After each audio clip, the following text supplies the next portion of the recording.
Amigos de Agroinforme, qué placer reencontrarnos en esta jornada de martes 30 de marzo. Como que no quiere la cosa, se nos termina el tercer mes del año. Hay varios temas para informar en esta semana de turismo. Gracias por estar tempranito siguiendo las instancias del programa. Vamos a hablar con técnicos del Plan Agropecuario, en este caso con Marcelo Pereira.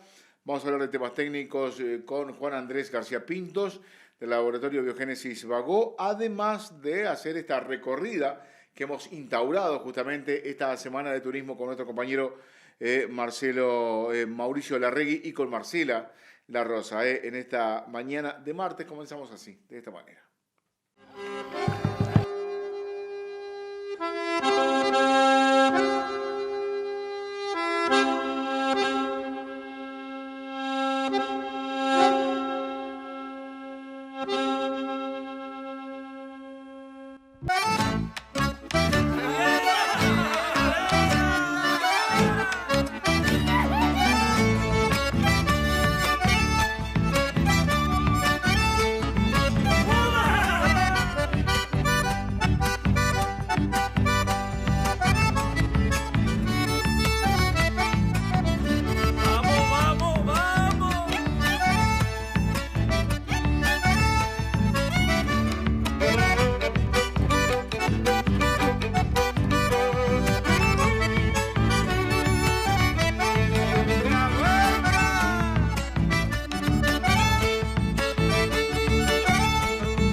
El siguiente espacio es una presentación de Sancor Seguros.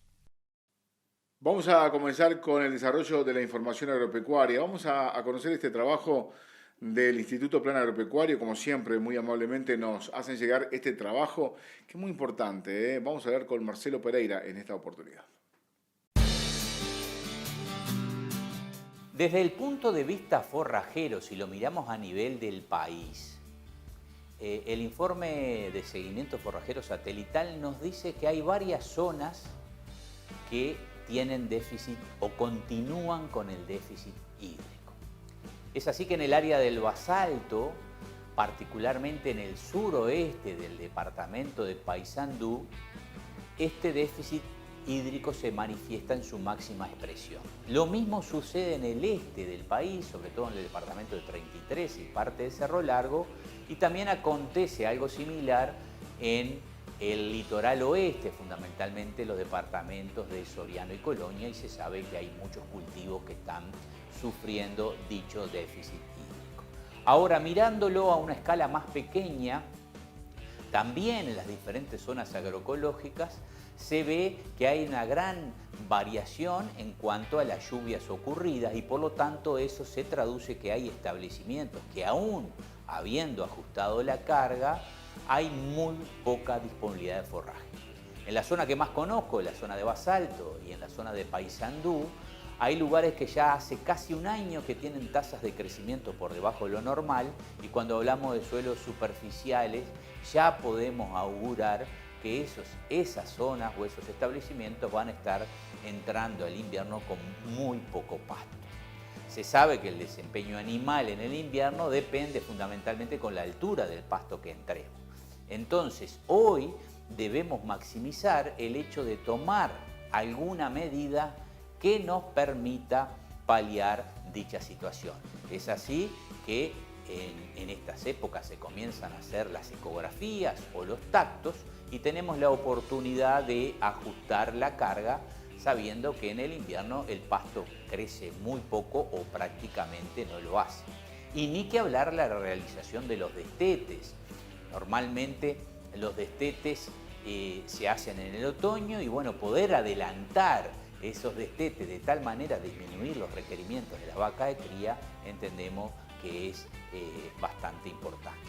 Ahora bien, hay establecimientos que tienen pasto, que han generado pasto, y de llover tenemos la oportunidad de poder generar en parte del establecimiento o de otra manera, en algunos potreros, poder generar ese pasto que lo vamos a precisar en el otoño. Generarlo en el otoño para utilizarlo en el invierno. Ahora, para eso precisamos que llueva. En algunos lugares está lloviendo bastante bien y en otros no tanto, pero debemos de hacer el intento de poder generar pasto y así transferirlo del otoño al invierno. Esas son las medidas cruciales que de alguna manera u otra tenemos que estar pensando, sobre todo en aquellas situaciones que son críticas desde el punto de vista de la altura o disponibilidad de forraje. Pensando en diferir forraje, la primera cosa que tenemos que tener en cuenta es que tenemos que tener la carga ajustada. ¿Tá?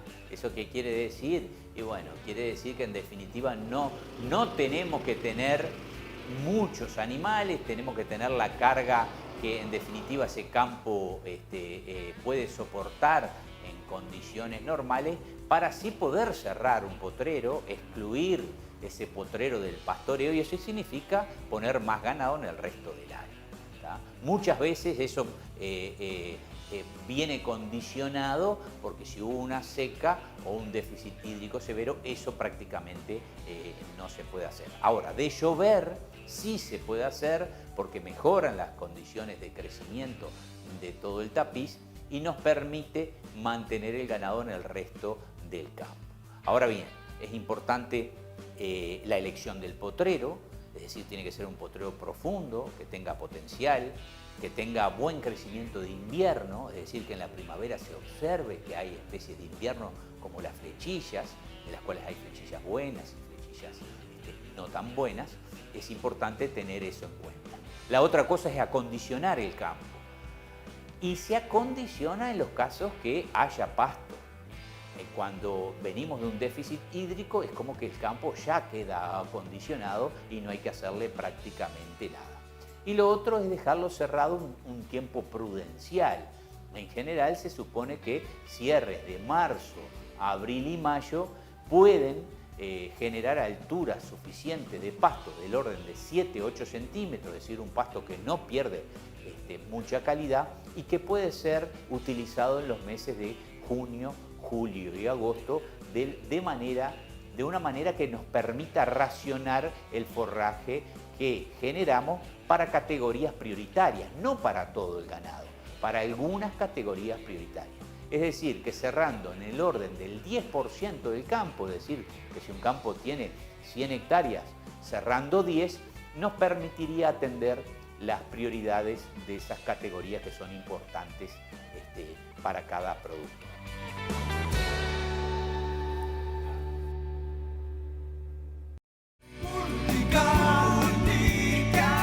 Una manera distinta de vivir la vida.